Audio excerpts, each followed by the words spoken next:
You thought that after retirement, happiness would just fall into place, so why now do you feel empty, lost, and unsure what you're even here for? When the career clock stops, imagine you've been running on the corporate treadmill for 30, 40, even 50 years. Same rhythm every day, alarm buzzing, hot coffee, the car ride, that familiar desk, and an inbox that never empties. Then one day, the treadmill stops. No warning. No background noise. Just silence, and for many people, that moment doesn't feel like freedom. It feels like being pushed off a moving train into a soft but unfamiliar void. Your brain, used to decades of dopamine from achievements, praise, and the adrenaline of tense meetings, suddenly has no idea where to get its power to keep going. Psychologists call this the loss of structure effect. When a major life habit is removed, the brain panics like a GPS losing signal point. One of my former clients, Robert, a retired CFO, told me that on his first day of retirement, he woke up at 6 a.m. like always, put on his shirt and tie, then sat there, frozen, because there was nowhere to go. I felt like I was still me, but no one needed me anymore, he said. That's a real psychological shock, not just more free time. But here's the truth, this isn't the end. In fact, it's a rare and valuable pause, because in that silence, you can finally start hearing your own voice again. Try sitting down and writing 3 things you've always wanted to do but kept putting off. It doesn't matter if they're big or small, what matters is you're reclaiming your power to choose. Your career clock may have stopped, but the clock of your life is still ticking. And it's inviting you to press the start button again, this time, on your own terms. The busy addiction. Some people think retirement will feel like a long vacation. The truth? Your brain might start screaming, "Where's my chaos?" after just a few weeks. You've been in high-performance mode for decades, deadlines, meetings, targets. Your nervous system has been wired to expect stress like it's oxygen. Neuroscience shows that long-term busyness rewires your brain's dopamine system. That constant ping of emails, the rush of finishing a project, even the low-grade anxiety of a Monday morning, it all acted like tiny shots of stimulation.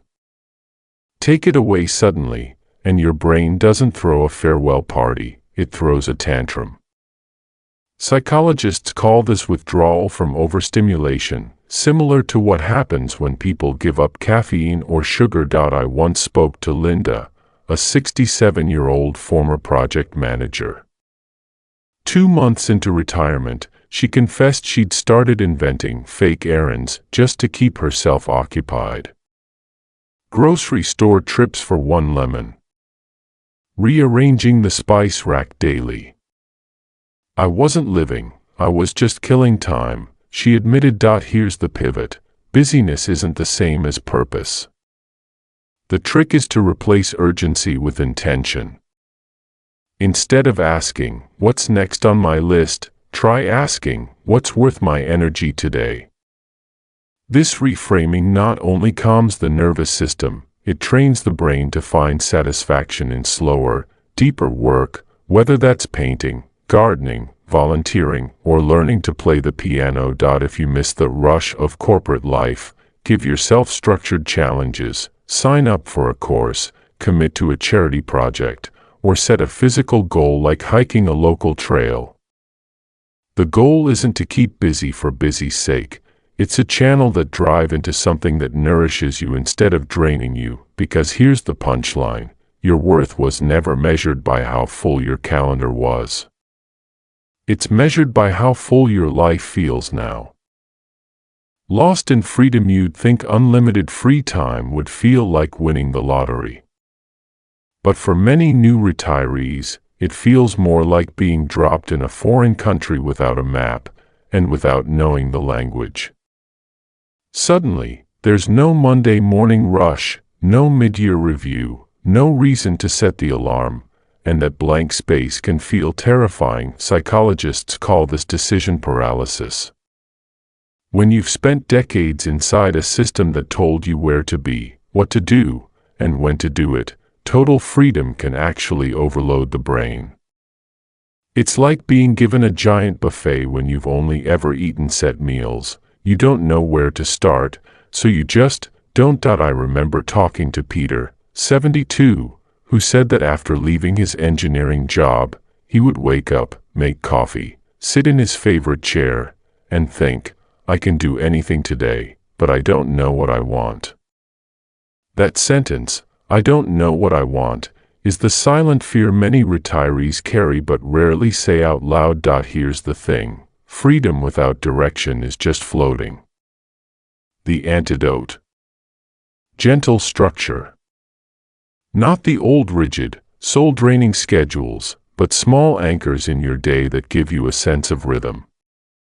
For example, a morning walk at the same time every day, a weekly lunch with a friend, a dedicated, creative hour in the afternoon. Studies from the University of British Columbia show that retirees who maintain even light daily structure report 27% higher life satisfaction compared to those with completely unplanned days.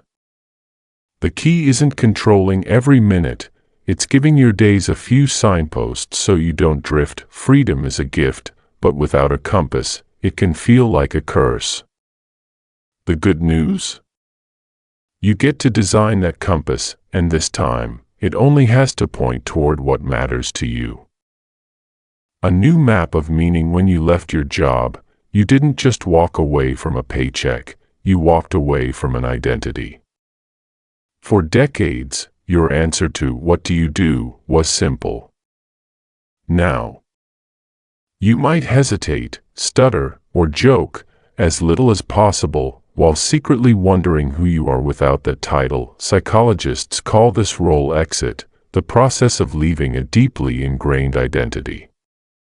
It's a bit like moving out of a house you've lived in for 40 years. Even if you wanted to leave, it still feels like losing a part of yourself. The brain, which loves labels and clarity, struggles when your job title suddenly disappears. Here's the pivot. Your meaning in life was never just your job. That was only one chapter. Now, you get to create a new map, one based on values, not job descriptions. Try this exercise. Write down 3 moments in your life that made you feel deeply alive. They could be from work, but they could just as easily be from raising your kids, traveling, teaching someone a skill, or building something with your hands. Look for the common threads: connection, creativity, problem-solving, adventure. Those threads are your core drivers. Research from the Canadian Institute for Advanced Research shows that people who align their daily activities with personal values, not just tasks, experience higher well-being, better cognitive function, and even improved immune health in later life. That's the real health insurance nobody talks about. Your old map got you through the corporate world. This new one will guide you through a different kind of terrain, one where the landmarks are joy, connection, and growth, not promotions and deadlines. And unlike the old map, you're not following someone else's route. You're drawing your own, because here's the secret: the end of one identity isn't the end of you. It's the start of the most personal work you'll ever do. Forgotten passions. Somewhere between your first job and your last quarterly report, you probably left a few dreams on the side of the road. Maybe you used to paint, play guitar, bake, dance, write poetry, but real life got in the way. The corporate grind has a way of convincing you that hobbies are a luxury, not a necessity. Here's the twist. Neuroscience shows that revisiting old passions doesn't just feel good, it rewires your brain. Activities you loved in the past activate deep memory pathways, releasing dopamine and serotonin, which boost mood and reduce anxiety. In other words, picking up that guitar again isn't wasting time, it's therapy in disguise. I knew a woman named Claire, 69, who hadn't touched a paintbrush since her 20s. After retiring, she signed up for a beginner's art class just for fun. Within 6 months, she had a small corner at the local farmer's market selling watercolors, and she said she felt more alive there than in any boardroom she'd ever been in. Here's a simple way to find your way back. Make a list of 5 things you loved doing before life got too busy. Circle one that makes you smile just thinking about it. Give yourself permission to spend 1 hour this week doing only that. No multitasking. No guilt. A study from the University of Toronto found that retirees who regularly engage in creative hobbies are 21% less likely to experience cognitive decline and 34% more likely to report high life satisfaction. That's not just a pastime, that's brain and soul maintenance. So dust off that old violin, pull out your camera, or start that garden you always dreamed of. Your passions were never gone, they've just been waiting for you to come back. Giving without a paycheck. After decades of trading your time for money, it can feel strange, almost unsettling, to give your energy away for free. But here's the truth, contribution isn't just about earning a salary, it's about creating value that money can't measure. Volunteering, mentoring, helping a neighbor, these acts light up parts of the brain linked to purpose and belonging. A 2024 Canadian Mental Health Association report found that older adults who volunteer at least 2 hours a week report 25% higher life satisfaction and 40% lower rates of depression compared to those who don't. Turns out, giving is as good for you as it is for the person you're helping. Take John, 74, a former marketing executive. He started mentoring young entrepreneurs through a local nonprofit. I thought I'd be the one teaching, he said, but I'm learning more from them than I ever expected.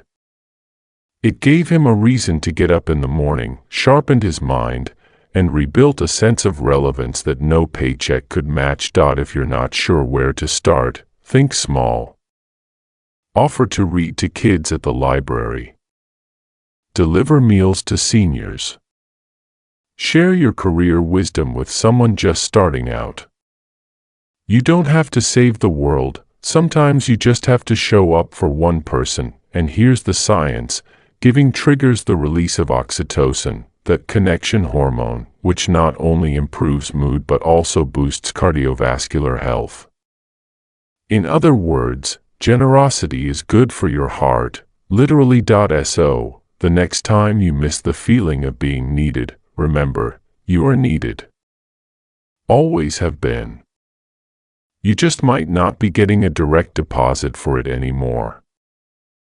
Building a personal legacy. Legacy isn't just a building with your name on it or a plaque in some hallway. It's the invisible footprint you leave in people's lives, the advice that sticks, the kindness that echoes, the stories that get retold long after you're gone. When you leave the corporate world, the titles and corner offices stay behind.